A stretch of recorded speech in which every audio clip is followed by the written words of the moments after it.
So good evening, everybody. Yes, so it's almost time. It's almost time, 7:35. So we're gonna start our webinar. Okay, so happy to see you all here right now, and also so happy to see most of our previous webinar participants are here. So once again, I'd like to welcome everybody to another Psybridge Happy Kid webinar.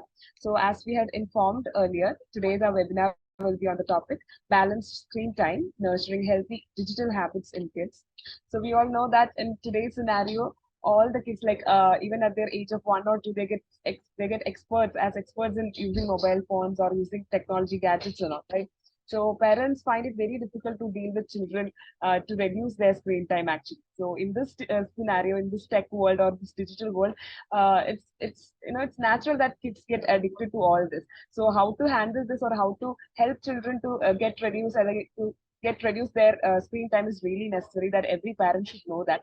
So today we're going to deal with this topic, and we have a very apt personality or very apt resource person to deal with this topic today. So I'd like to welcome Dr. Georgitta Joseph ma'am for today's webinar. And so I'd like to welcome our Georgitta ma'am to our webinar today. I'd like to hand over the mic to Georgitta ma'am. Welcome ma'am to today's webinar. Thank you. Thank you so much. And I'm glad to be able to connect with a lot of you on this area, because this is something that I frequently get queries about. I get concerned parents who are also equally proud that their child can operate a lot of devices, which is a good thing. But then eventually it becomes a source of concern. So what I would like to do, probably I think I can share my screen so that, as we talk, we discuss, and this, I would like this to be an open forum. Please feel free to stop me at any time to ask questions. We'll also leave some time for questions in the end. And let us just discuss these things, because maybe when you see some points on screen, when we are talking about some things, there may be some questions that crop up. Don't hold back. Make sure you share it. So I think more than a lecture, webinar में कहाँ पे आता है? So more than a lecture, I guess I would want this to be more of a conversation. So let me share my screen.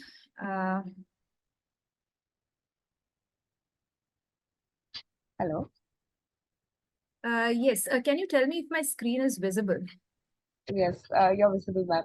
So Okay. before you start, ma'am, I'll just shortly introduce Georgitta, ma'am, to all our participants. I think I'm audible right now. Am I? Yes, yes, yes, you are. Hello. Yes, I'm sorry. Okay. So our Georgitta ma'am is currently an assistant professor of psychology at Geetham University, Visakhapatnam. And just to talk about her profile, something great about her is that she holds a gold medal in psychology from Andhra University and completed her PhD as a Fulbright Nehru Scholar at Purdue University, USA, where she won the Best Dissertation Award too. And her research on human-animal interaction has earned very big recognition, including awards at American Psychological Association 2019 convention. And Dr. Georgitta has also completed her postdoctoral training at IASC Bangalore and advanced studies in animal-assisted interventions at University of North Texas. And currently, she's researching on how the brain actually processes spaces across species, particularly in developmental conditions like ADHD and all. And she received a research grant from Human Animal Bond Research Institute and a DEI award from International Society of Androzoology. And she has a lot of experience in our psychology field, which is very much reflecting in her profile. So we are so privileged to have you, ma'am, here today with us in our webinar. So I'm damn sure that everybody's going to benefit from today's webinar. It's going to be a really fruitful webinar. Okay, we'll have a lot of takeaways from today's webinar. So all the best, guys. And over to you, ma'am.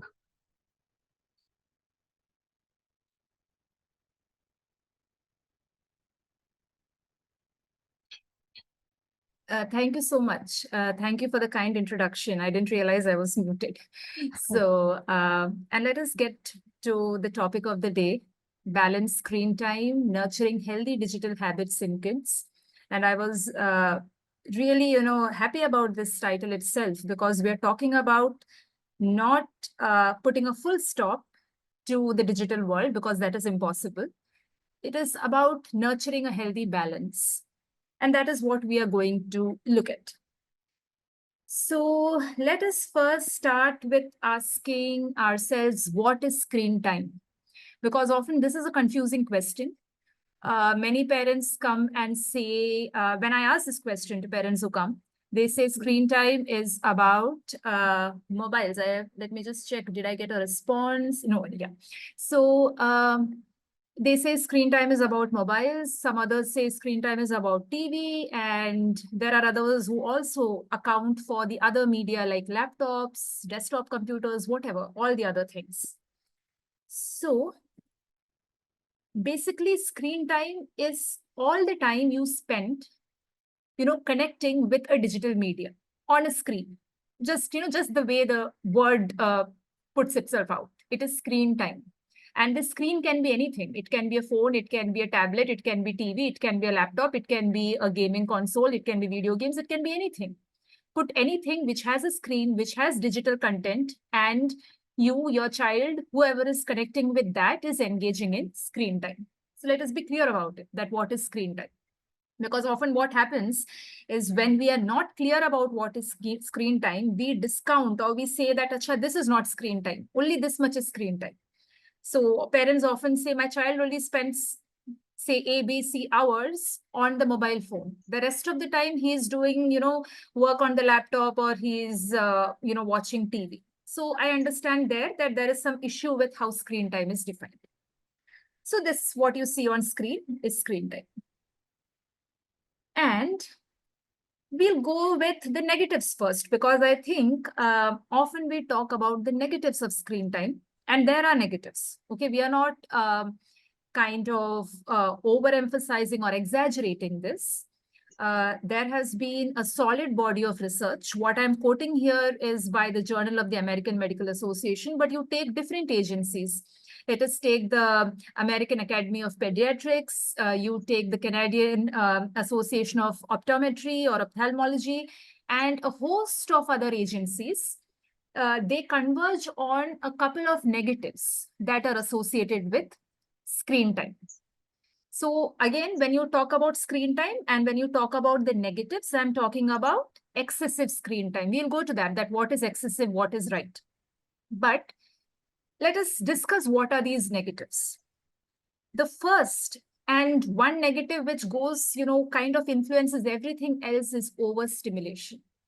Now, I will just give you an example. Let us take the example of nursery rhymes and how they were put across to us probably when we were kids. I assume all of us maybe in our 20s or 30s or 40s or even beyond, but let us go back and let us think about how nursery rhymes, they were either sung to us. Okay, maybe our parents or others used to sing those rhymes to us, or probably some of us also had those books. Maybe if there is a Jack and Jill nursery rhyme, there is a certain picture or two associated with it.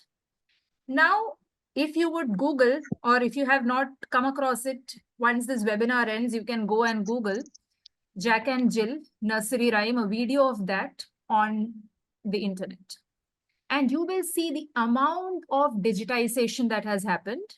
There is, there is this entire very, very beautiful, in fact, very, very beautiful picturization of this nursery rhyme and of every other possible nursery rhyme.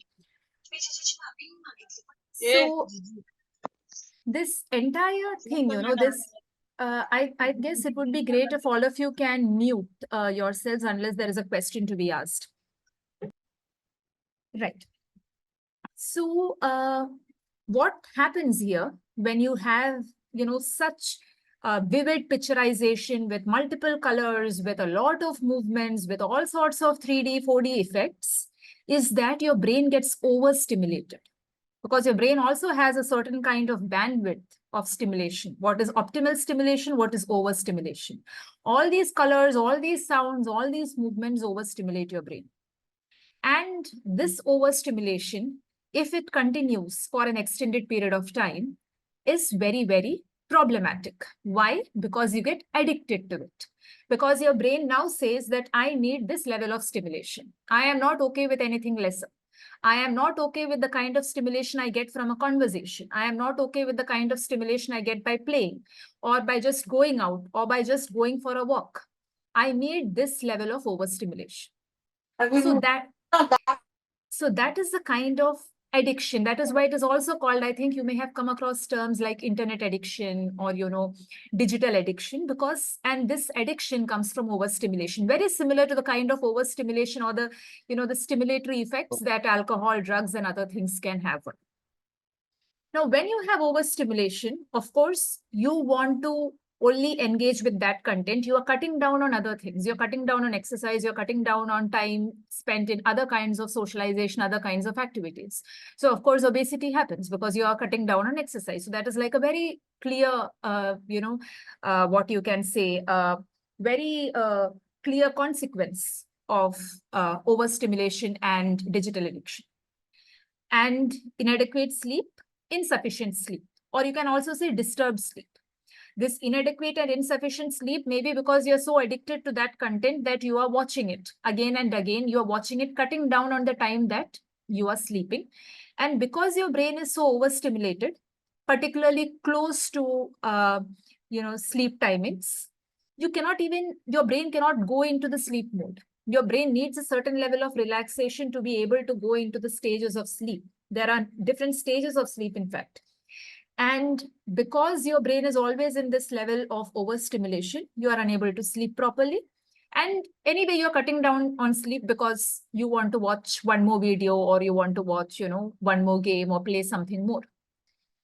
And related to this, we often have behavior problems and violence because of this kind of impact or the addictive impact that digital content has. The moment you take this away, often I have parents come and say that my child is throwing excessive tantrums the moment we are taking away the mobile phone or switching off the TV or switching off the laptop. He just needs it or she just needs it. So that is a behavior problem. If your child is throwing an excessive tantrum, throwing things, refusing to eat just because a certain video was stopped or you told the child to go and carry on with his other activities. So all those are behavior problems. And often you will find that the children are so engaged with their content, whatever media it is on, mobile phones or laptops, that even if you speak to the child is not even responding to you.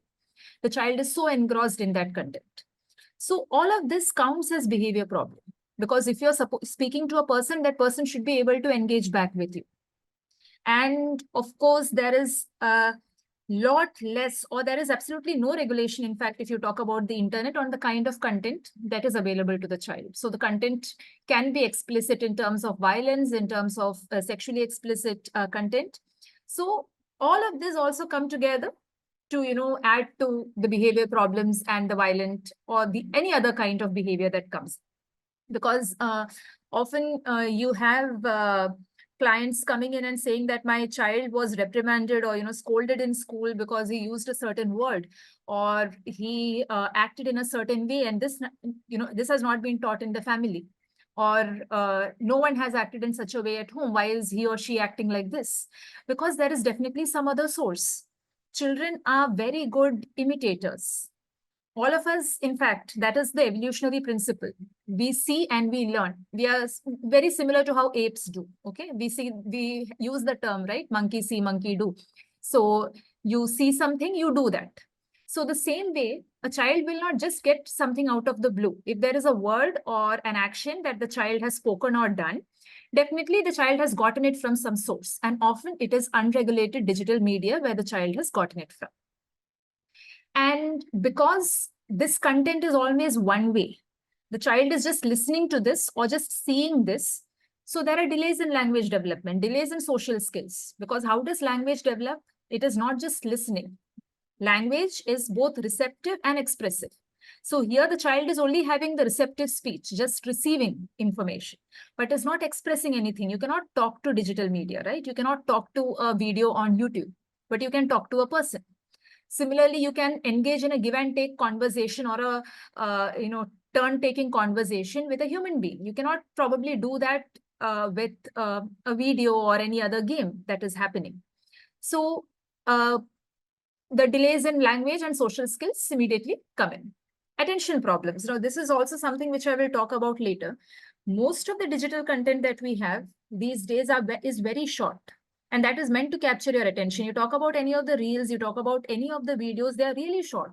They'll be less than 1 minute or max 2 minutes. And that is meant to capture attention. But what happens is when you get used to this kind of content, you cannot focus on anything beyond that. Your attention span automatically gets regulated because your brain is a very, very malleable, or what you can say flexible organ. So the way you tune it, it immediately takes that form, because there are millions of neuronal connections. Neurons are the brain cells. There are millions of those connections coming up and modifying themselves every single day. So the way you train it, it goes that way. So if you are training it to watch content that is very short, definitely it will not have, your attention span will be much reduced, and you will not be able to focus on content that is long. And of course, learning problems, academic problems, because if you cannot, of course, classrooms are not 1 minute classrooms or 2 minute classrooms. You have to sit in the class for 30 minutes at least, any child, any academic grade. So if you are focusing only on 1 or 2 minute content, how will you be able to cope up? So learning problems and academic problems come in. And because of this overstimulation, there is this constant dependence, very similar to addiction, that the screen will give me something, entertainment, connection, whatever I want, I'll have to go and, look at the screen. And this is not true just for children. This is also true for us. How many of us, the moment we get up, we are like searching for our mobile phones. I have to look at it. Or before we sleep also, or any other time of the day. Can you even imagine at this time or this moment, and this applies to me also, wherein you will at least spend a couple of hours without your mobile phone near you. You're always, trying to inch towards your phone. Just check, is there any notification? Is there any message? Is there anything coming up? So there is a constant dependence on the screen. And this is a very clear finding that apart from all the other psychological issues, there is an entire, like we talked about obesity, there is also an entire ophthalmologic issue, myopia, coming in, because most of these screens are very near to you, are positioned very near to you. So there is a heavy eye strain and you are in for myopia. And this is a research study. There are many other studies. I'm just quoting one of these. Just one more request, unless there is a question to be asked, please make sure all of you have muted your microphones. So a majority of the children, and this will in fact apply also to adults, also to adolescents, everyone, there is a discomfort, a severe eye discomfort associated with device use. Whatever you may call it, burning or itching or tiredness or blurriness or headache, there are a lot of these complaints coming in. And if you look at the kind of stats that we have over the years, the amount of issues, ophthalmic issues, have increased. If you go to any school today, we recently went to a school for a research work, a very high majority of children had myopia. And they were kind of hiding it from their parents, or either the parents do not want to take that into consideration. But there was heavy eye strain and there was myopia, which was associated, whether identified or unidentified, because there is an excessive exposure to the screen. Yeah. So just let me take a moment. I think there is at least one of you who has not kind of muted their microphone. It would be great if you can do that.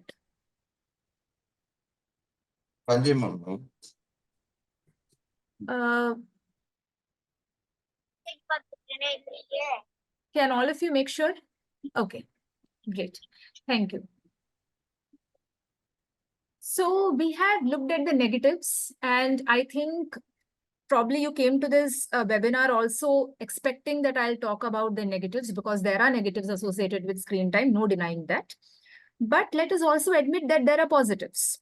And let us also admit that probably we are now living in a world wherein it is not possible, or it is impossible. Just give me a second again. I'm sorry, but I am just muting all of you except me. I'm really sorry about that. Please feel free to unmute yourselves if you have a question to ask. So, yeah, as I was saying, one thing that we cannot deny is that the digital media is going to be a part of our lives, is a part of our life, and is probably just going to rise and rise. So it is also important to have a balanced view and to notice that there are positives. It is not all negative, and it is not that I can just wake up today and cross off every digital media or every screen that is around me and just say zero screen time. That is not possible. One thing, digital media is education, and it is fun. As I said, there is a lot of overstimulation involved. Overstimulation can be good in learning some concepts that are difficult if it is not excessive. Now, probably you're talking about a concept which is better learned when it is visualized in a 3D format, or is better learned if you just are able to see something. Like if you're saying how is flying in an aeroplane or how is trekking up a mountain and you're trying to show this to a kid, of course, you may not be able to take that kid to an actual experience, but if you can show it, maybe the child gets an understanding of the concept. So it can be education if used in its limit, and it can be a fun way to learn. And because there are multiple modalities involved, as I mentioned, there is some overstimulation involved. Learning also happens. And schoolwork, I think a lot of the schoolwork today involves screen time because children are told to find certain things or talk about certain things, and most children would resort to Googling about some stuff or the other. And children love video games. And if you look into the positives of video games, yes, there is a good level of fine motor skills, even gross motor to some extent. Or if you're playing in a group, there is some level of teamwork involved. So all those things are also good. And maybe if you're talking about texting, or if you're talking about other kinds of social media where you can connect with others, it is a good platform to showcase your talent, to connect, to get in touch with people, which would have been difficult otherwise, get in touch with people who are far away, or get in touch with people whom you cannot go and meet in person, who are probably at a different social level than yours. You have children writing to CEOs of companies, or checking out, or doing complex coding or things like that, or engaging in new inventions. So all of this, there is a lot of digital media support that happens in that. So there are positives. And in fact, there is a study also, a couple of studies, in fact, which said that children who engage, if you're talking about children who do not have access to any kind of screen, a child in a rural area versus children who have access to screen time, there is a benefit that children have when they have access to all these kind of media. So it is kind of this thing that there are a couple of negatives, there are also positives associated. But when you're talking about the benefits that children get, I would like to highlight this one thing that they say in this study, what you can see in green. They talk about the time. They say that yes, children can benefit from media, from digital engagement, but there is a time limit that they have put there. And this is not like a one rule for everyone, one kind of rule that serves everyone. I'll talk about the time in the next slide, or what are the timing recommendations. But what they say is there are positives if you maintain a certain balance, as is the title of this webinar. So we come back to this question because we have looked at the negatives, we have looked at the positives. Is screen time good or bad? So there are a lot of conditions. First, what is the content? The type of content, the quality of content, what is your child watching on screen? That is important.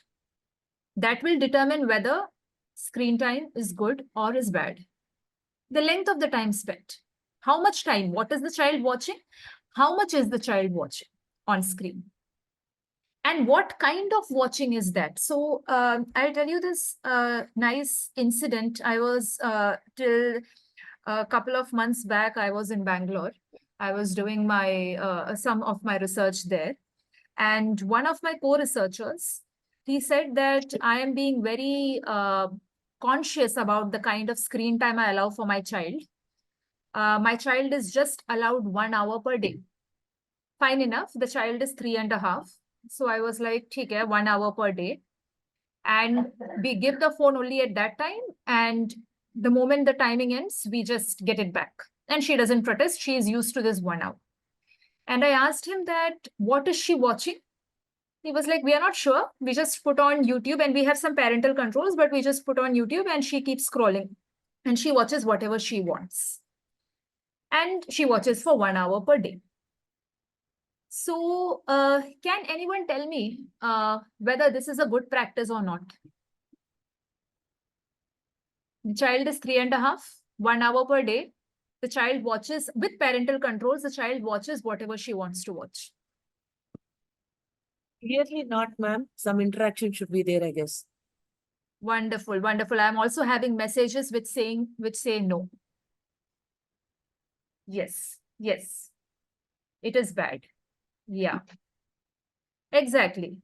It is just one-way communication, and there is, no two-way communication involved. It is passive viewing. So what we say here, active versus passive viewing, it is basically passive viewing. So what can be done for that? Can you give me some ideas? Maybe you can take a cue from the picture you have here as well. Yeah, parent can spend some time, ma'am, interacting, explaining to the kid. Very good. Yes. Yes, a discussion. Yes, some rhymes. You can sing together with the child if the child is watching rhyme videos. Yes, we can give a task to the kid, what they are watching, what they are viewing. Yeah, a quiz also. I remember when we were children, we used to watch some videos, and then our parents used to ask us, what did you watch? Or what did you see? Some critical commentary or something of that sort. Even if a child is young, that is still fine enough. You can just sit with the child. Because this empty scrolling, it is also called empty scrolling, okay? Wherein the child watches something, immediately scrolls up. It may be just 1 hour. Yes, a brief narrative of what is used, of what is viewed. The child can tell you. You can sit with the child and just watch with the child. That is what is called active viewing and co-viewing. Exactly, imitating songs also. Like if you saw something on the on screen, the rhyme is going on, not just watching whatever is happening, also probably imitating. Because there are a lot of imitation songs which are taught to children when they are young. So this is like you are kind of using or utilizing that digital platform to enhance that experience of communicating with your child. You are co-viewing with the child. And another thing, what happens is when you just give the mobile phone to your kid and say, Acha, this is 1 hour of screen time, the child is most likely not going to stop at any video for more than 1 minute or even lesser than that. I have seen children just scrolling. And many parents are also very proud. Probably they do not know. They say that my child knows everything about the mobile phone. I do not know whether you have heard such statements, that they know how to operate. Fine enough. It is very nice that the child knows, and probably we have a generation which is quick to learn these things because we are exposed to this, and there is a high level of stimulation your brain is getting. So you're going to learn these things very fast. But when you're leaving the child to just operate on his or her own, it is, even if it's good content, it is just one-way communication, as some of you have put it. There is nothing much that the child is gaining out of it. Just passively viewing something and just scrolling, and the attention span is also not increasing because the child can just scroll one after the other. I think when we were children, I'll just go back to, like, if you go back to our childhood, we also had, I don't know how many of you can say yes, if you also had timed TV. In our house, it was like you can watch this serial or these serials in a week, or this time you can watch TV. I do not know how many of you had those kind of timings. If you had, you can just say yes, or probably you can say no if you did not have. So again, if you look, yes, thank you. Yep. I think all of us, yes, we had. Some of you, if there was none also, probably that's also a good thing because you had a host of other experiences. Yeah. So if you also go back to those kind of serials that used to happen or that used to come? I remember one serial which used to be there in our childhood. Yeah, exactly. Doordarshan, that was the only, single channel. And we had these serials like Malgudi Days and all of it, which used to come up. So there was no means for us to kind of scroll out of it. No? If you put on that serial, you have to watch it for 30 minutes. That is all that you get. So you are following that story. Your attention is on that story for this extended period of time. And that builds attention. You had no 1 minute content or 2 minute content there. So I will again probably need to mute one or more of you. Okay, thank you. Thank you so much. So yes, so that was the thing. So it was not just about the time limit, the type of content was also different. So that is one thing to keep in mind. And we'll discuss some more measures, okay? So so exactly, that's the point. It's not just important how much time is spent on screen. I think usually that becomes the focus. Most parents ask how much time. But what is also important is what are kids watching on screen? Are you there or not? What kind of content is going on? Let us first, before we go into all these tips, I'll give you after this, when we go after the screen time recommendations, I will also give you some kind of tips that probably you can follow. Not too many, some of it. Because I think rather than having a host of tools, it is important to have a set of tools that you can probably remember and use it when needed. So firstly, let us talk about screen time recommendations. So this is a set of recommendations that has been provided by the American Academy of Pediatrics. But if you look into different agencies, they have converged on, or they have agreed that these are the general recommendations for screen time. Now, I will ask you so that I can also check what is your view on it. What about a child or a toddler less than 2 years of age? What should be the amount of screen time? Okay, I have a message here. Let me just check. None. Okay. Any other views? 0. None. Great. So yes, all of you are on point. For babies and children under 2, no screen time. Of course, if your grandparents, the child's grandparents or uncles and aunts and others, relatives are all living far away and you communicate on video calls, that is all fine enough. But otherwise, no screen time is required or recommended. Because, and why? Can anyone tell me why? Why no screen time? Because we also discussed about some positives of screen time, right? Then why are we not allowing any screen time for children under 2? Anyone wants to chip in, you can unmute yourself and then tell me that why no screen time? Because all of us, I think, are on the same page. That screen time is not recommended. Maybe their eyes or brain, all these development, probably they're not able to handle the overstimulation, ma'am. Good. Very good. Ma'am, I believe the brain is not developed to capture that kind of stimulation. And secondly, that age is the age of bonding, where the Yes. first thing should be bonding with the parents and knowing the child as the child grows. So there is Yes. nothing screen time would offer than compared to a physical bonding that happens with family. So that could also be a reason. Exactly. And I have other responses over here, which also talk about the kind of ophthalmic impacts, speech delays, self-control issues. Yes. So bringing it all together, let us just talk about this time period, 0 to 2 years. Yes, as all of you have said, the brain is developing, because brain keeps on developing till the child is 21. In fact, that is where the cortex, the cortical development stops, or kind of reaches its maturity. So the child is growing, and this age, that 0 to 2, is where the brain is delicate, is growing. All the other organs also. And of course, all this kind of digital media provide overstimulation, which is not necessary for the child.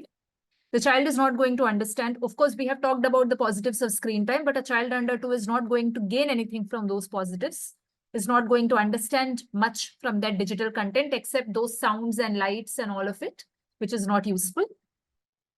And yes, because it is overstimulation, I just have a response here. They get habituated. They may get used to that kind of screen time, and very young children also get used to that kind of a behavior.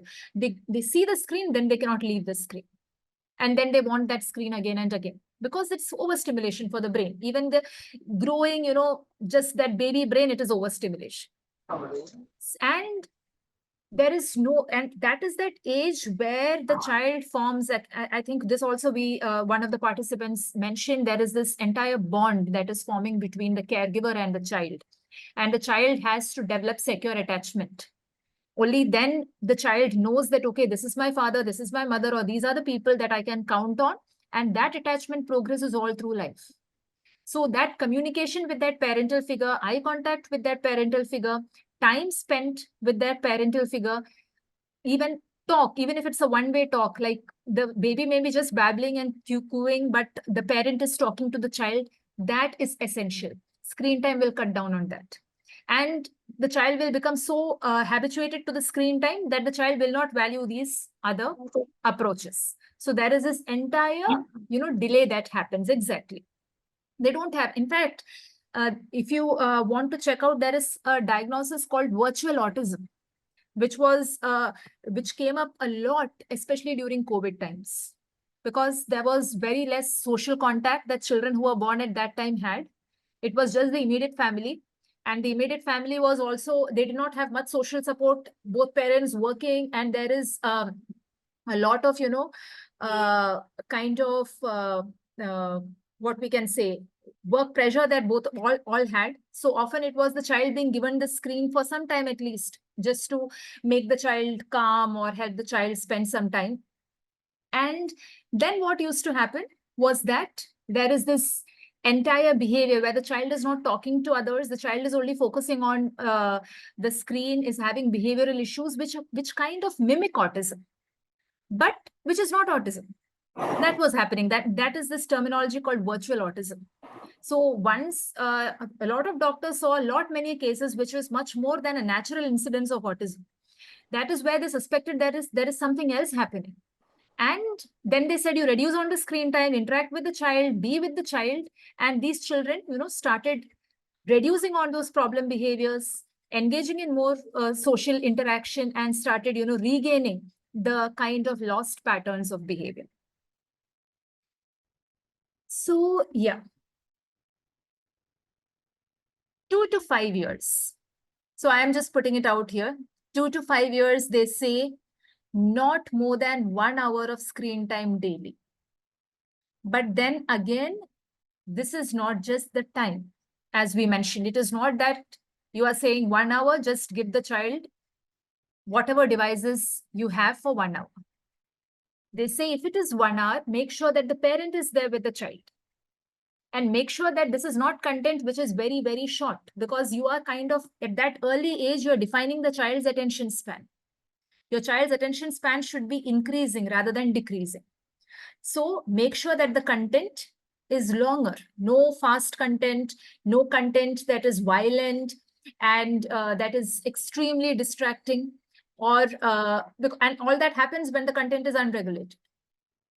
And also they say once in a while, as a parent, maybe you may have, given your child a phone or made them watch a video just to control a tantrum, or just because you were in the middle of something. Don't feel too guilty about it. It is okay. But if this is a kind of habit that you are having, or that the child has learned that the moment I throw a tantrum or the moment I behave in a certain way, to manage my behavior, my parent will hand me a digital media, that becomes a routine. That should never happen. Once in a while, all of us have those occasions where you may give something to a child, because at that point it becomes unmanageable. Don't feel that, that is kind of a mortal sin, or you have just lost it. No, it's okay. It's fine. Once in a while, that may happen.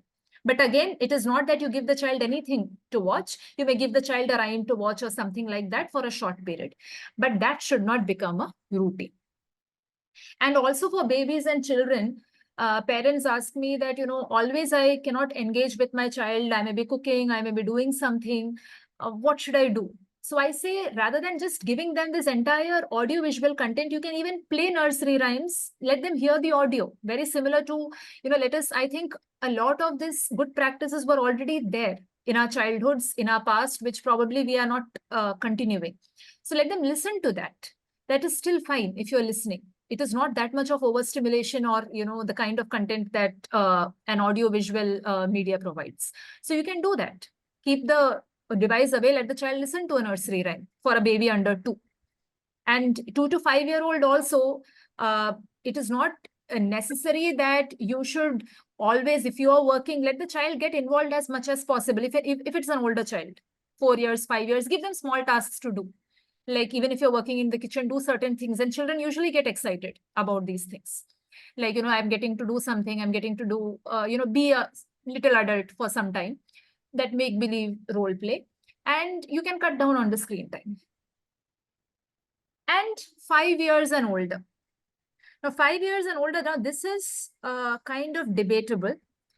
I do not know how many of you feel that this is fine, like 2 hours of recreational screen time with parental monitoring. When I'm saying 5 years and older, I'm even going up to 15, 16. Let us even take this entire range of adolescents up to 18. Is 2 hours fine? Or not enough?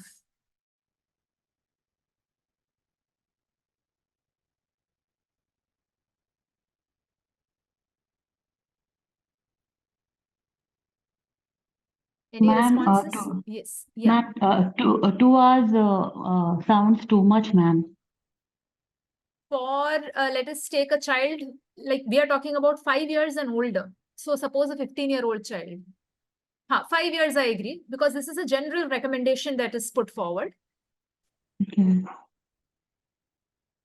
Because they have put this under the entire range, say 5 to 15 or 5 to 17. Okay. Should be fine for a 15-year-old. 2 hours is too much. Yes, Again, depends. Yes. It depends upon the kind of a task that the child is doing now. We definitely cannot compare a 5-year-old or a 6-year-old child to a 15-year-old child's screen time.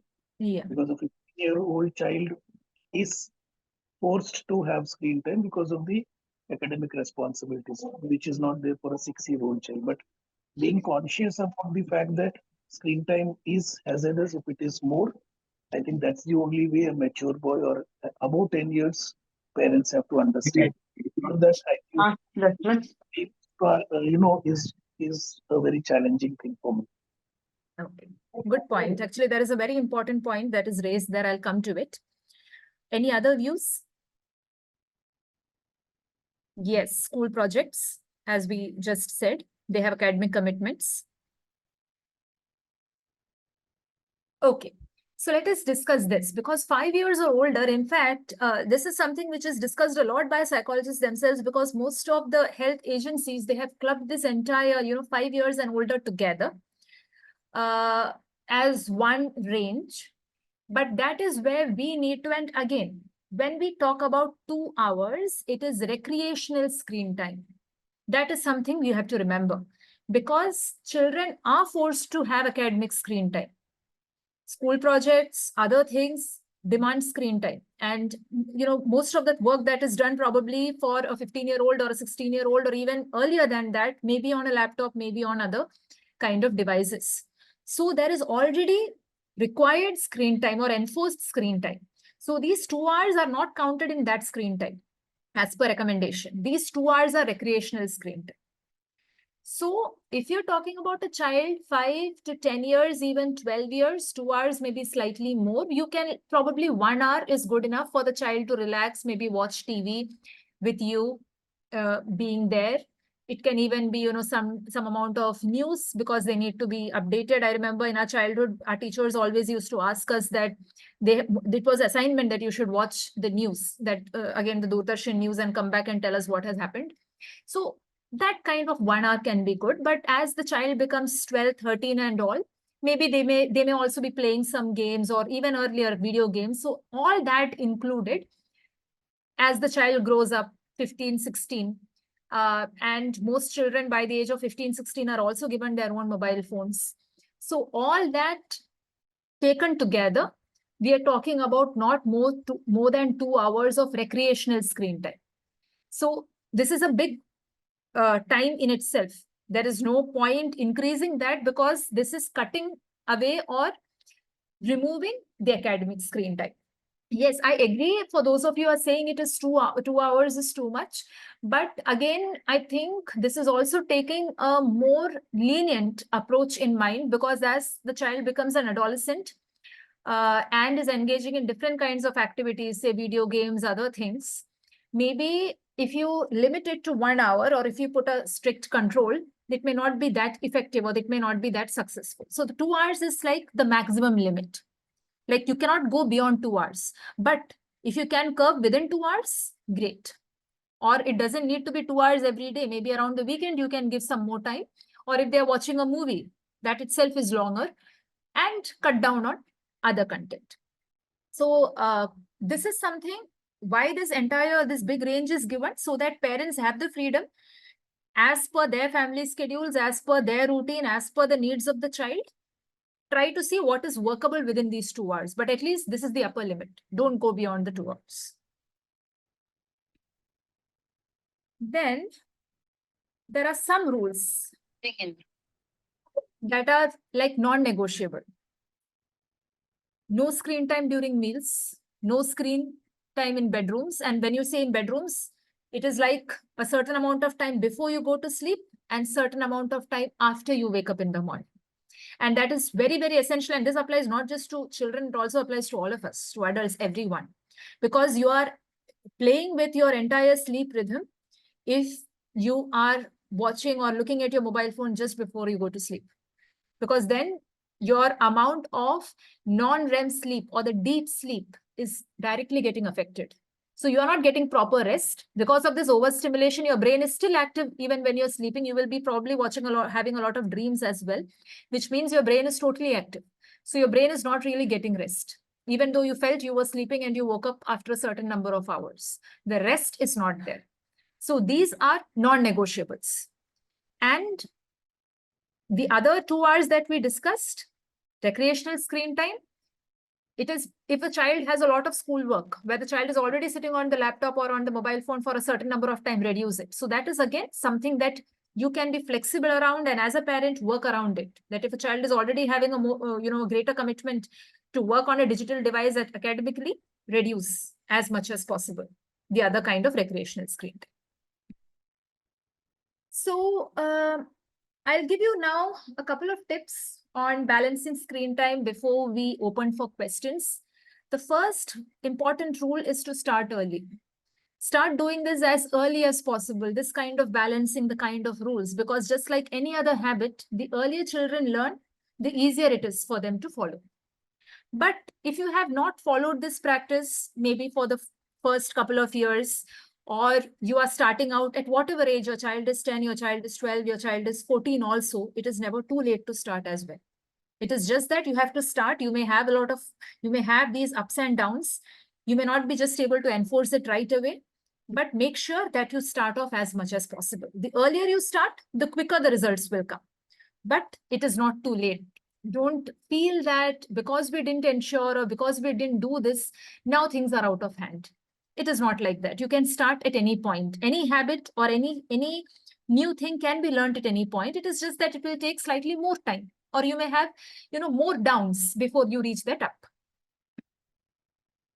So I will divide into, these entire set of recommendations, because even if you Google or if you go on and search, you will get all of these recommendations also.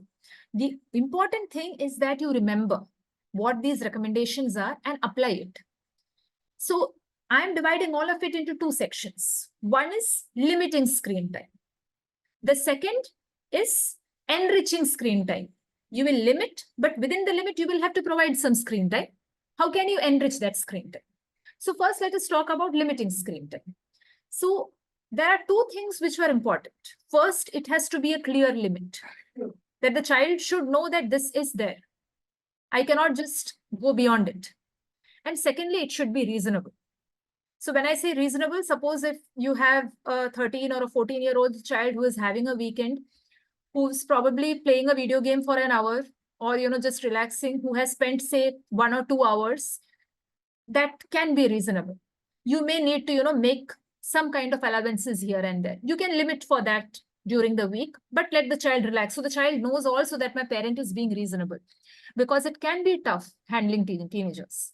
So if the child knows, or if your teenager knows that, yeah, my parent is discussing, my parent is also trying to understand me and making this kind of flexible limit or a flexible schedule, then there is a greater chance that the child will adhere to it without protesting, without it becoming a huge tug of war between you and the child. Because at the end of the day, things have to be implemented, right? So firstly, enforce, set that this is the daily time, this is the weekly time. Get a sense of how much of time your child needs to spend on screen for academic reasons itself. Try to see if that also can be limited. Because I have also seen schools who give unreasonable assignments, and the child is forced to spend. You are talking a lot about reducing screen time, but then the child himself or herself is getting so much of work from the school that it becomes impossible to reduce that screen time. In such cases, it is okay if a group of parents or you as a single parent go and talk to the teacher and say that this is not possible, this is not feasible.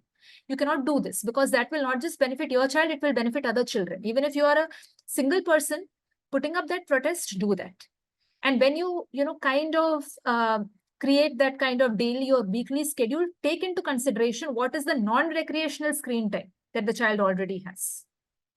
And then adjust accordingly. And explain to the child also. Many times the mistake that we do is we often feel that children don't understand or children may not understand. And so we forget to explain, or we do not explain. It doesn't matter how much the child has understood, but make sure you try your best to explain it to the child or the teenager in a way that the child understands. The child may at least understand some element of it. And I think there are some questions coming up. I will be dealing with that as probably at the end of the slide. I'll come back to those questions and I'll definitely respond to that. So that is, if you can explain to the child that, see, this is why I am limiting, because it is good, because there are other good activities to do, and the kind of impact it will have on your eyes, on your body. So explain to the child rather than just saying that this is your screen time. Don't make it sound like a punishment. Let it be an explanation. And create these screen-free areas in your house. Just as we mentioned, mealtime should be screen-free. And for that, I think, which I'll also mention, I think somewhere down that point is coming up, you have to be a good role model. If you are carrying your phone to your dining table, you cannot expect your child to not be engaging in some kind of screen time here and there. So there are certain times, maybe as a family, you're talking together or eating together, or the time that you're going to bed, that is screen-free. No one carries a phone around that time. So then it is kind of a family practice. So the child knows that he or she is not being singled out. It is more like everyone is following it. So it's a common rule. So it becomes easier for the child to agree to it. And try for positive transitions. Often children, I see parents say that, okay, now screen time is ending. 5 minutes more, I'll close it. This is it. You have to, stop it. Rather than that, if the child, some children agree for it. If they have been taught early, they are fine with it. They know that, okay, my screen time is ending. For other children, that transition may not be easy. So for that, you can also suggest, have some other, good activity to follow screen time. For instance, suppose you're going to have dinner and you want to tell your child that, now this is the end of screen time. You can say that, see, now we'll end the screen time and we have a really tasty dinner up. So let us guess what is there. Or you can, or if there is some activity that the child can choose from, you can say that, suppose if the child came back from school, is watching TV, and this is the end of screen time, you can say that, see, now screen time is ending, but you have a choice of 1 or 2 activities. You want to go out and play, you want to do this. So what happens is that entire transition becomes smoother for the child. It is not like, acha, my screen time is ending and all my fun is gone. It is like there is something more fun to look forward to. So try for those positive transitions and don't give in to tantrums. Often parents come back to me and say there was this huge tantrum that happened. There was this huge thing that happened. And I think as a community, we have to be okay with children who are throwing tantrums and parents who are unable to perfectly manage a child who is throwing a tantrum. So often when you go for shopping or such places, parents want to focus, and there is a chance that the child will throw a tantrum, and parents are often conscious that what will people around me say, they'll get disturbed. And that is why what they do is they give the child the phone so that they can do their work. It's okay if a child throws a tantrum, even if you are a bystander, don't make the parents feel conscious. It is okay. You just go about your work, and eventually the child will understand that if my tantrum is not getting reinforced, I better stop my tantrum. So don't give in to tantrums. That will happen. Especially if you're starting late and your child is used to screen time and now you're taking it away, it will happen. But it will stop. It will reduce and it will stop if you don't keep reinforcing it. Even a single reinforcement will again reinstate that behavior. So try to distract the child, but don't give the child the phone back or the TV. Don't put on the TV again. And have this unstructured playtime. This is something I say start as early as possible. Books, block games, give them as many other things as possible so that they know that life is a lot of fun. Take them outdoors. If you have pets, wonderful. If you do not have, you can even go and, visit or, go and meet other people, maybe in your neighborhood who have pets. All these are exciting activities. So all this is unstructured, unplugged playtime, reading to the child. So it is easy to tell the child that, see, now we are going to stop the TV and now we are going to read a very interesting story before you go to bed, rather than just saying that stop the TV and go to bed. So have all these activities, and the earlier you do it, the better.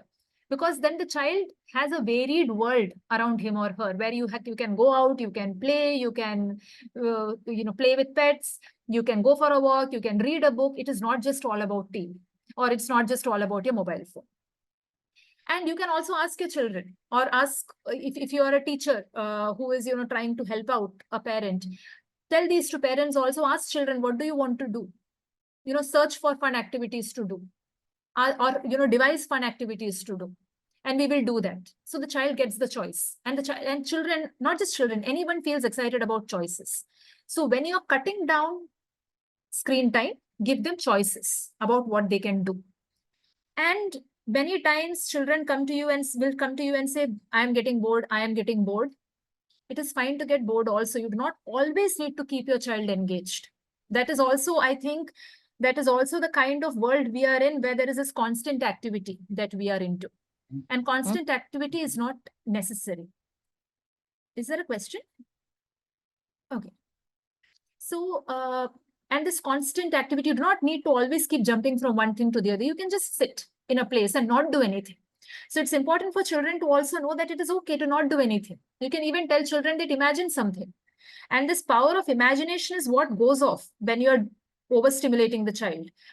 Because I'll go back to that earlier example of nursery rhymes, where we had just one picture, say for Jack and Jill or Ringa Ringa Roses, only one picture. The rest is our brain imagining that, okay, how may have, Jack and Jill fallen down, or whatever may have happened. Now, since everything is on screen, there is nothing left to imagine, right? So all this make-believe play, which is very important in childhood development, is gone when everything is provided to you. So being bored is also good. Tell the child, okay, you are sitting now, you're not doing anything. Imagine something and tell me what you imagined. Imagine this kind of a world. Imagine what will happen and tell me what you imagined. You are helping your child. You are increasing the inner world of the child. And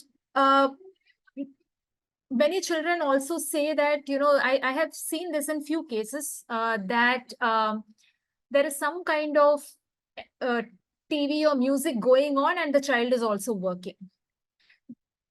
Maybe when I think some of us also, when we work, we listen to music, which is fine probably after a certain age.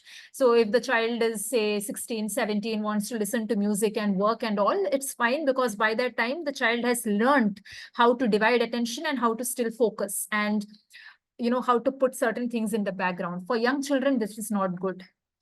Many children say that let the TV be on, I'll study, or I'll not feel sleepy. That's not a good habit, because children by that age, their brain itself is not developed enough to be able to divide attention that way. And that will just hamper their performance and hamper their development.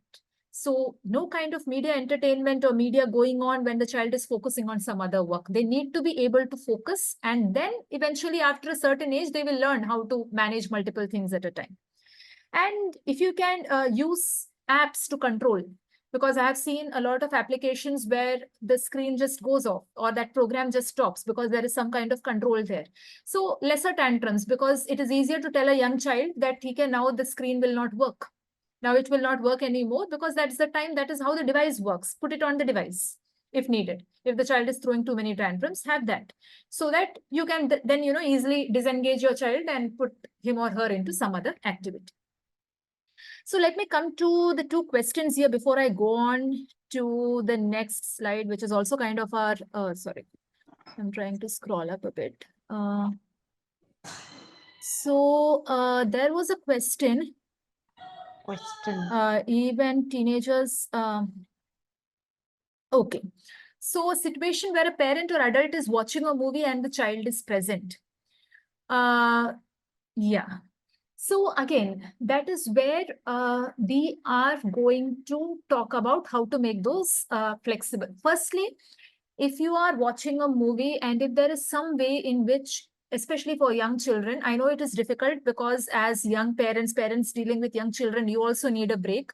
And sometimes you do not find opportunities for you to find a babysitter or someone to take care of your child while you're going out. But that is what is recommended. Because even those movies which are, certified UA, underage or adult, probably as a society, we have become, I think, much more used to explicit content, whether it is in violence or whether it is sexually explicit. So our, kind of threshold has also gone up of what is good or what is bad. And many of these movies which are also certified UA also have content which is not good for kids. And leave alone the length of it. So even if as an adult, you're just having a young child with you, it is not really good. So if you can find someone to take care of your child, that's the best option. That is what I would suggest. If not, if it is so other things, I'm not sure, but if you are taking a child, then one way you can do is, because children may not understand much of the content, have a discussion with the child that none of this is true and all of it, and make sure that the child is distracted or, just eating something or something of that sort. I recently went to a movie where I saw children were playing around and, but there are different issues associated with it because other people may not be happy with that kind of a distraction, children running about and all of it. So the best is if you can avoid taking your child along with you. Teenagers, say 14, 15, if they're going for some series or even if they're accompanying, they can understand better if it is a underage or adult, that kind of a movie. And there, again, the timing comes in, that the time is more than 2 hours. In those cases, make sure it is around the weekend or something of that sort where they are not already having non-recreational screen time.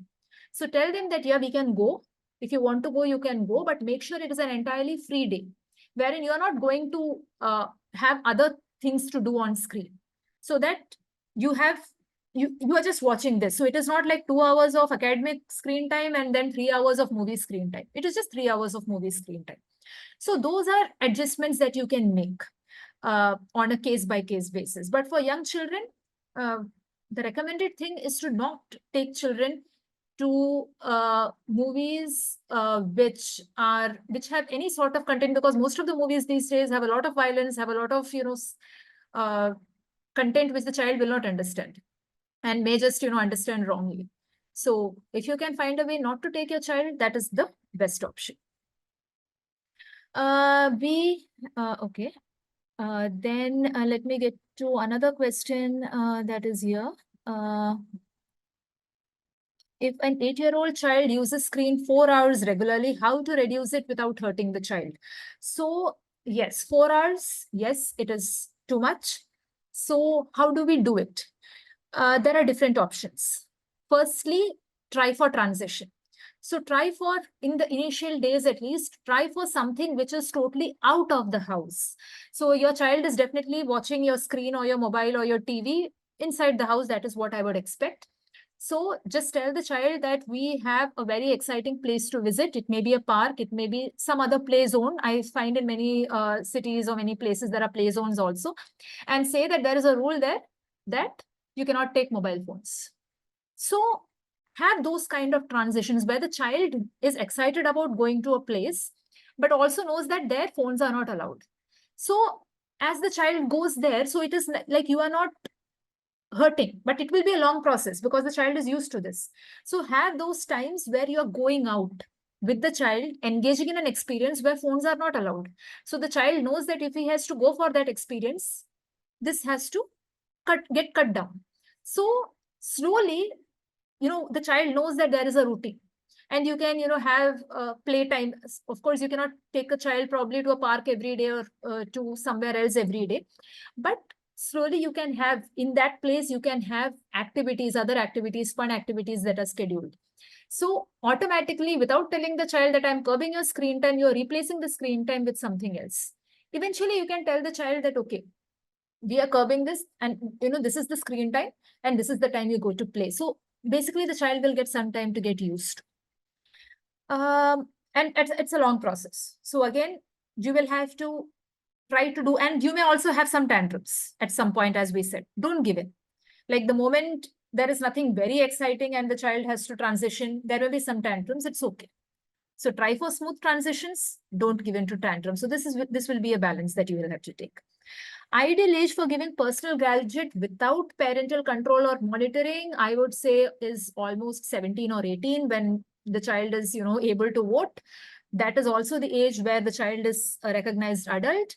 That is where you would say that 18 is the age you give the child, and just say that, okay, you do whatever you like, because now the child is an adult, and you have probably educated the child enough till 18 to recognize what is good and bad behavior on screen. I'm sorry, just give me a moment to ensure that. Okay, yeah, thank you. So that is the ideal age, I would say. If you're not having any kind of parental control, and you have to give, in times like these, many a time, you give children mobile phones early, like even 14, 15, so that, sometimes they're going for tuitions, they're going to other places, they need to call up and tell you to pick them up and things like that. So make sure you have parental control always on it. Otherwise, and that is why it's a very difficult digital age that we are living in. So those kind, but the moment all controls go is when your child becomes an adult. So that's again my personal opinion. Let's go to the last part, which is ensuring quality screen time. Very important. Preview programs, games, apps, everything before your child is allowed to view or play, because many of the content which is labeled child friendly is not necessarily child friendly.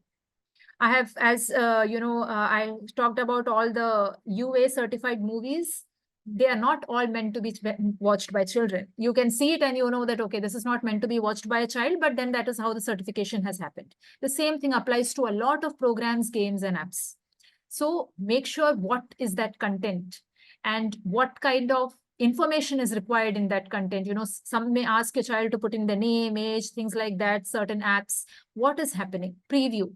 So this also, I think there was a certain kind of enforcement. I remember years back, when we were children, because we did not have so much of screen time, it was storybooks for us, or it was articles. There used to be these magazines like Reader's Digest and other India Today, all the magazines, where you want to read something because that is your source of entertainment.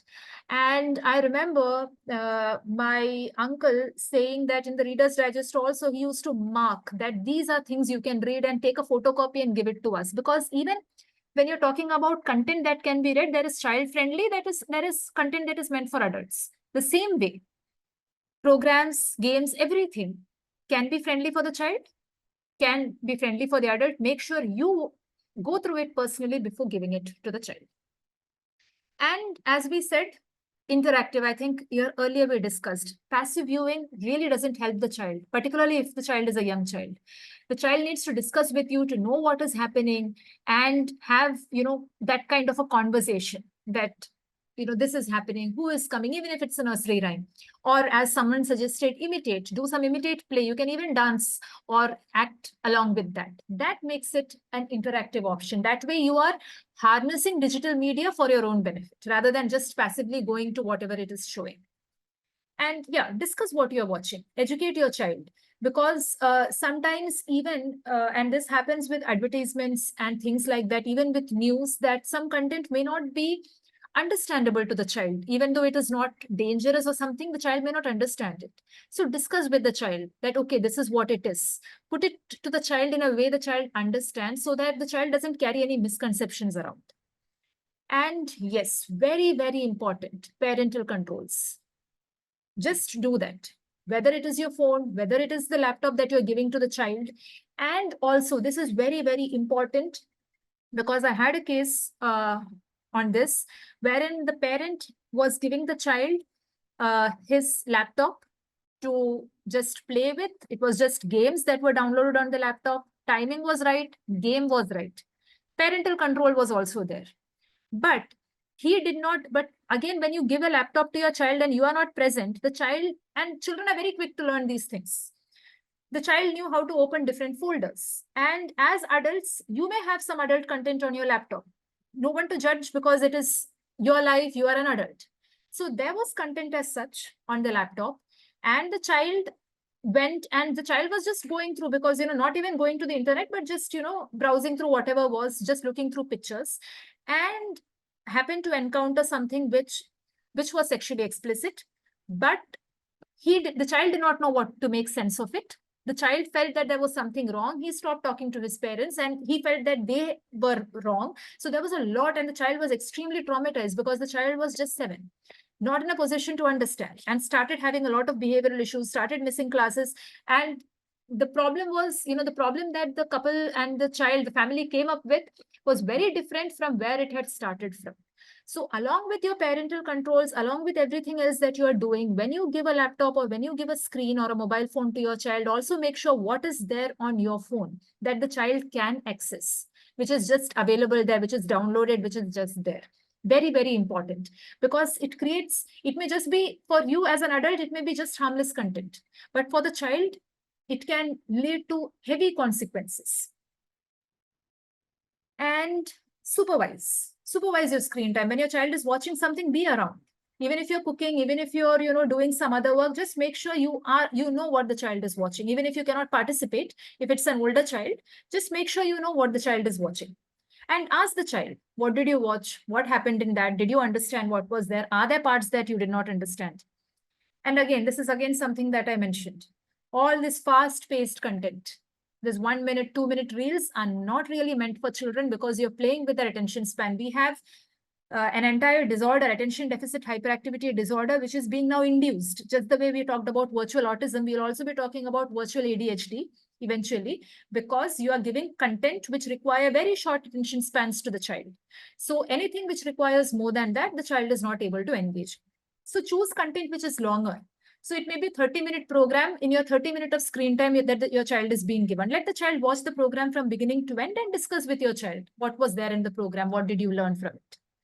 And as far as possible, if you can eliminate, because some apps, if you pay that amount, the advertising gets eliminated. Or if there is an ad or something, you can try to skip that if you're watching with the child, because advertisements, again, particularly on the internet, there is no control. On the internet, everything is free. Everything is available. And children have difficulty telling the difference. They feel whatever is shown is real, or, whatever is there is the truth.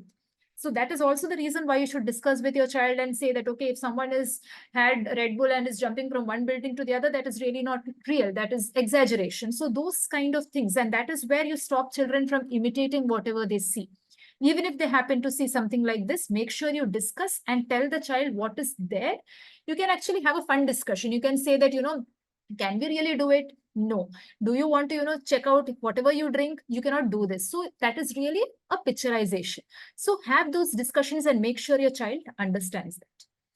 And two important things: digital literacy, teaching appropriate behavior. I feel many of us as adults are also not very digitally literate. We do not know what kind of things are there on social media, what kind of controls are possible, and what happens to whatever we post on social media. And that is very true for adults also. So anything that you put out there, and that is where you teach children what is appropriate behavior. Whether you're texting someone, whether you are connecting or, talking with someone on screen, even if adolescents, because there is this entire range or this is the entire age of relationships that are there on the internet. It's friendship, whichever way it is. So it is very important to tell them point blank, and the earlier the better, because you may feel that all this will come in only when the child is older. Just like you say that when you talk about good touch and bad touch, start as early as possible. The same way, this kind of digital literacy also, start as early as possible. Tell them what it means, what kind of messages they can receive, what they should be, kind of filtering out, what they should be sending, that anything they send, any personal information they send can be misused against them. Teach them by words, by example, show them whatever is needed. There are a lot of good programs also that help educate children. If it should be done in the school, but don't just take it for granted, do it as parents also. Or if you are a psychologist, do it as a psychologist wherever you are called. That appropriate behavior, what kind of language can be used, what kind of images can be sent, what kind of personal information can be shared, what kind of privacy settings you should put forward, or what kind of information regarding your family you should be sharing or not sharing. All these things, put it point blank to the child as early as possible, because you do not know at what point. Also, I say this because you as a parent, you are controlling whatever is controllable from your end. But there are other sources also. Maybe your child is going to school and getting access, or going to a friend's place getting access to things. You may be monitoring maybe 95%, 98%, but there may be 2% where things go. Or, you can even find, like if there are screens in public places where there are a lot of ads, a lot of things that the child is exposed to. So where you cannot control, you can educate. So again, yes. So that is where, okay, those are not questions, but yes, this is where we kind of close, because the suggestions that I said, first is about setting limits, and second is about ensuring that the screen time that you give to the child is good enough. So then, yes, very, very important. The last point as I close, please be a good role model, because children imitate a lot. Whatever you say is way less effective than whatever you do. So whatever you are saying or you are telling the child, make sure that you are doing the same as well as an adult. Because if you are in there, then the child feels this is a team. My parents are also doing the same thing. This is the family kind of rule. Let us just get it. So guys, that is where I will close. But yes, if you have any questions, feel free to unmute yourselves. Feel free to even put it in chats. We answered some questions in between, but if there are any more questions, feel free to ask. Ma'am, Yes. ma'am, I have a 15-year-old son on the autism spectrum. Yes. Ma'am, I just wanted to know that if I have to engage with him, he's using his tab, and he likes to view alone. Like he doesn't want my engagement. How can I kind of explain to him, or what can I do in this regard, ma'am? And how much of time is he viewing? Ma'am, half an hour at the most. Yeah, half an hour or 45 minutes. Okay.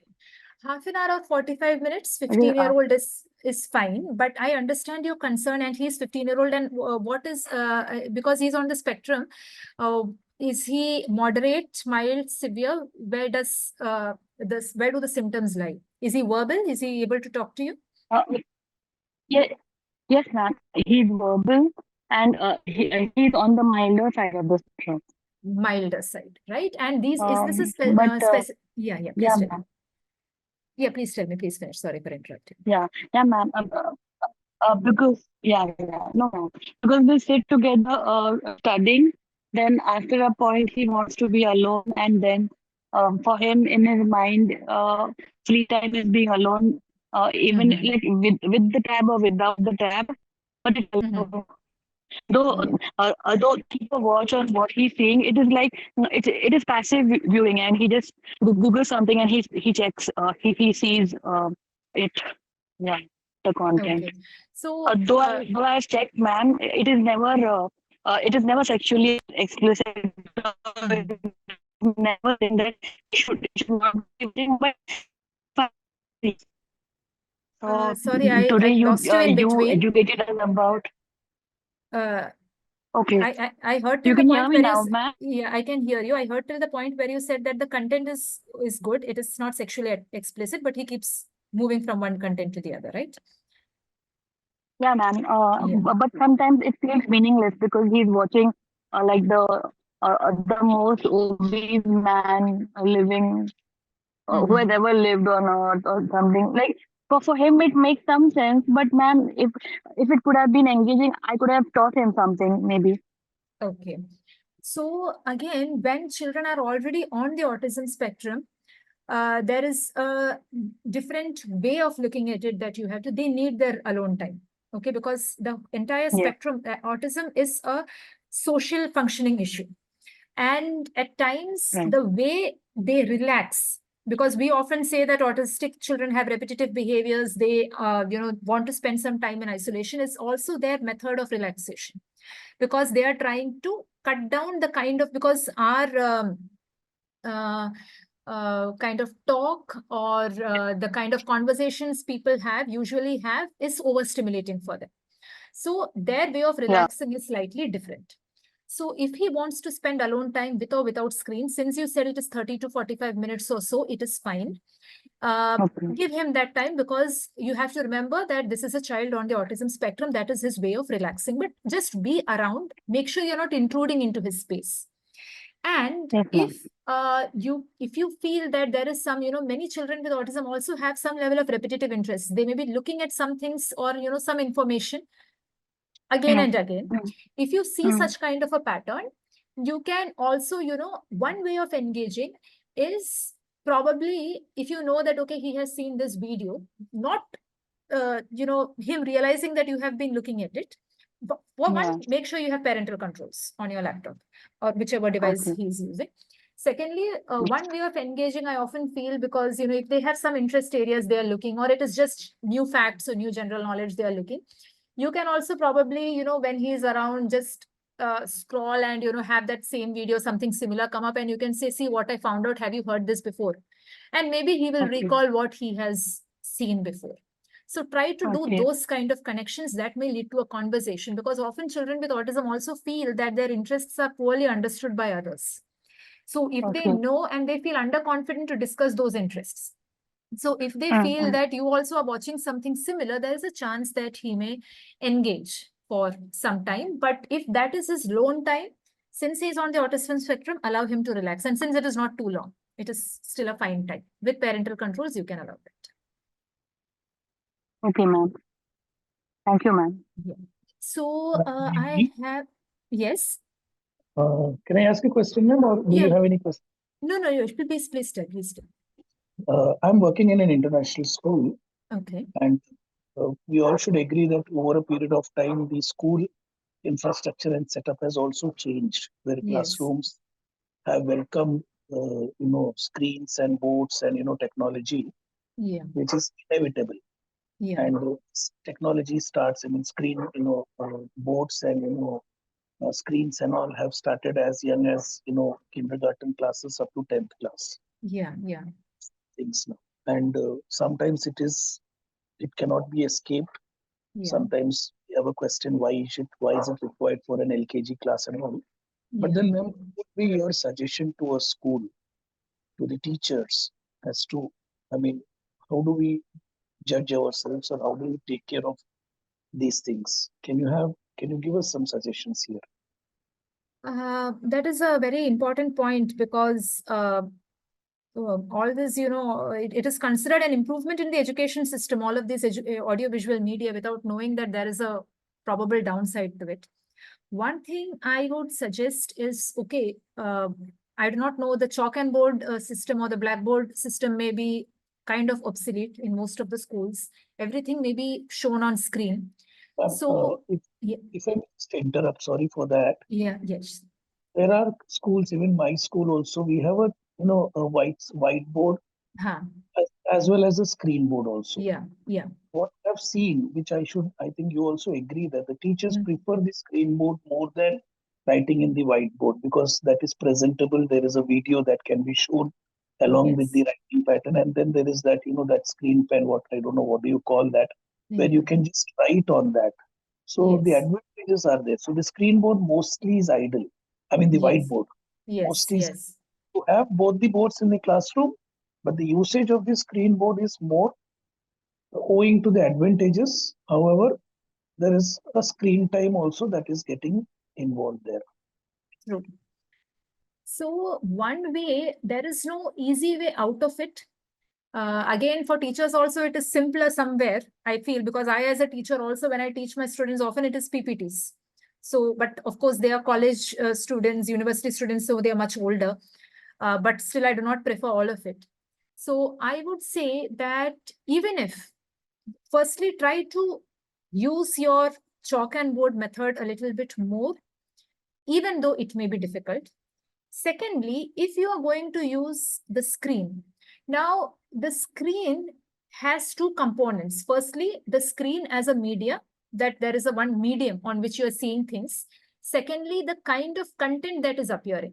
So if you have a PPT, which looks very similar, you have points on the screen, which is very similar to what is there on the blackboard, the amount of stimulation your brain gets is much lesser as compared to when there is a lot of animation, lot of videos, lot of things.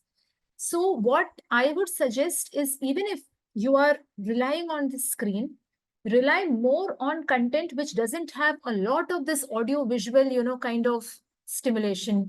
You do not need to have a lot of videos because teachers often find it easier also, or kind of useful also, that, to show certain things, but you can even limit it to some extent, so that you do not have a lot of videos, lot of sound, lot of content for every other thing that you are teaching. And try to use the blackboard, even if it's difficult, try to use it as much as possible. And secondly, there are things in your classroom, I do not know, or in your school, which can be shown in reality. Now, if you are talking about a very young child and you are telling them the concept of a forest or a park or something of that sort, or an animal, you can always put up a video on screen and have a great impact. But at the same time, you can even arrange a visit, say to a zoo or a visit to a park, and or just have the children out, and then you can compensate for it. And so try to see, it may be an effort as a teacher within the school limitations, because I often find teachers at a loss because they're functioning under a lot of limitations themselves. So how much as possible, try to see whether this digital experience can be supplemented by real experience. And as much as possible, even if you have to use the screen in your school, just make sure that you're taking the children out, even to the ground, even to the playground, at least offset it with activity. That is what I would say. As much as possible, use the chalkboard. As much as possible, do not give too much of video-based content, and supplement it with real-world experiences. I'm not sure how useful this sounds, but this is what we can do within the limits.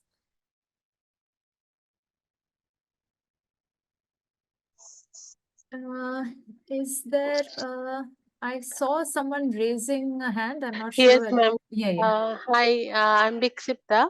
Yes. My son Hardik, he is 12 years old. Yes. And he is, what I can say, very much addicted to phone. He want to listen some auditory seeking sounds like washing machine sound or dishwasher sound or refrigerator sound. Sometimes he's taking input and feeling calm. That's why we're giving. But nowadays it's a addiction. Means if school time is there and we want to take ready to him, so he's dysregulated on that time. He doesn't want to do, or he want to listen, or he doesn't want to go also. How old is he? Can you mention once more? 12 years old. He's 12. Has there been any diagnosis of any neurodevelopmental condition till date? Yes, he is autistic kid. Okay, which makes it slightly understandable because this is a pattern of repetitive behavior that happens. Yeah. Yeah. So again, I would say here it is only the sound, right? He doesn't want to view things, he wants the sound. So Yes, sometimes he is watching videos like very different noisy sounds or different voice they're making kids. He's he's not watching any of this meaningful video in his mobile. Only he is watching some video like on that content where sounds, noises, or yeah, that kind of activities. That kind of video he is watching, and because of that reason, he is dysregulated. He is hyper also. Sometimes we are school time will be there and school bus will be there, so he will miss everything because of this. He wants to watch that phone or he wants to watch that video. It's difficult to handle on that time, and full day is going on rough because of this. We if we'll go to stop and if we'll go to take from him that mobile, then it's means very the situation is very rough on that time. okay, yeah. So what I would suggest, because this he is not, it is not really, he is not engaging with the phone or with any of the visual things there. He has in his repetitive behavior patterns, there is a need for stimulation, like that kind of different kind of sounds is what he is using to regulate his stimulation. Yeah. Okay, that is his regulation mechanism. But he's kind of over depending on it as well. What we usually suggest for autism is these regulatory mechanisms are good as long as it is not severely disrupting your daily activities. And here I can see from your description that it is disrupting daily activities. So what you can actually do here is to make him understand it will take time. And what you can do is, I do not know whether there is, if I can Google and find out, or if there is some kind of application or something of that sort. I think there are timing applications wherein he can listen to these sounds, but it will close off on its own. So even if it's some other device or some other recording that you can do of the sounds, but it will close off. So he knows that maybe before going to school or whatever, there is 15 minutes it will play. It is not that you are taking it away from him, but the sound will stop. With time he will get used to, because children with autism get used to schedules. They need those kind of patterns, those schedules. So eventually he'll understand that maybe 15 minutes or 20 minutes, even if I'm not seeing the videos, the sounds will keep playing. You can just say this is how the machine works, and it will take time. Some tantrums will be there, and maybe after he comes also a certain time in between or something of this sort, it plays. But once it plays, this is where it stops, and then it doesn't play for a long time. So put it onto the device. So he knows that he will get that kind of a regulatory comfort, which will cater to his repetitive behavior patterns, but it will not interrupt with his daily routine. If you try to take it away from him or close it, it definitely will lead to problems, because children with autism tend to overly depend on these kind of regulatory mechanisms, which is also useful for them, provided it doesn't interfere. So Yes, yeah. what I have observed, if Yeah. I'll not keep, if I'll totally stop to him, Mhm. he will take, means it was taking 1 hour, 2 hour dysregulated, and it is very difficult to handle. So what I'm doing nowadays, I'm giving. Once he will ask to me, I'm giving without any means asking or no saying no. I'm giving, then I'll say immediately after 5 minutes, I'll take from you. Yeah. He will give to me after 5 minutes. Yeah. If he is giving back, great. If not, make Yes. sure that that video doesn't continue beyond it. So he knows it is closed. Now he can't do anything about it. He can't blame anyone for it. And he has to go back to his work. And then as he comes back, so he will also know that during these specific times, if I ask, I'll get it. And then it will stop. And children with autism, I have seen, they thrive with schedules and they will get used to these schedules. Once it is set that at these points of time, I will get that kind of a reinforcement. So is it helpful to his auditory seeking issue, because he have auditory issue, he want to listen, he want to take that stimulation as a input. So is it helpful to him, or he is distracting, or he is going in a wrong way? I would say in a limited way, it is helpful because I think with research, initially, all these kind of behaviors were labeled problem behaviors for children with autism, like tiptoeing or moving from side to side or repeating certain things. So this was considered problematic. But today we know that this is also a regulatory mechanism for them. And as long as it doesn't interfere with their daily activities, they can use that form of regulation for themselves. It may be, regulatory. Often, for instance, if you're taking him to a crowded place, because children definitely with autism have issues going to a shopping mall or things like that, you can actually make him wear a headphone with these sounds if that makes him feel calmer. So within his safe zone, that may be his safe zone, and from his safe zone, he can interact with others. So it is helpful, provided it doesn't, lead to a collapse of his daily routine. That is where you have to just time it out. But it is not detrimental, I would say, if he becomes calm, if he regulates himself with that. Okay. Thank you, sir. Yeah.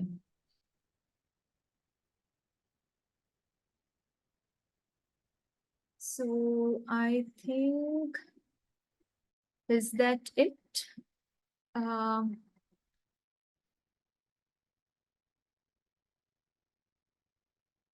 So again, I think, yeah. So just in case if there are any questions that have been missed out and you still want to connect, I have put in my office email over here. You can always write to me and I will try my best to respond. Yes. So guys, yes, it's time to wind up our webinar, today's webinar. So I'd like to thank you all for actively participating in today's webinar. And a very big special thanks to Georgitta ma'am for delivering such a beneficial, useful session for all of us, because it's a very necessary, also very relevant topic. And we all should be aware of how to deal with children in today's era, especially in dealing with their balancing their screen time, because screen time is a great villain to children's mental health. So that's why this topic was very necessary for all of us. And you really helped us with a lot of tips and strategies to deal with or balance children's screen time during this digital era. So thank you so much, ma'am, for your efforts and your time.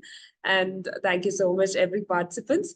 And we'll have more webinars, more such useful webinars and workshops for all of you. And all of them are on the way, because our aim is, our Happy Kid project aims to develop very happy as well as resilient children, and thereby a very resilient future for tomorrow, a better future for tomorrow.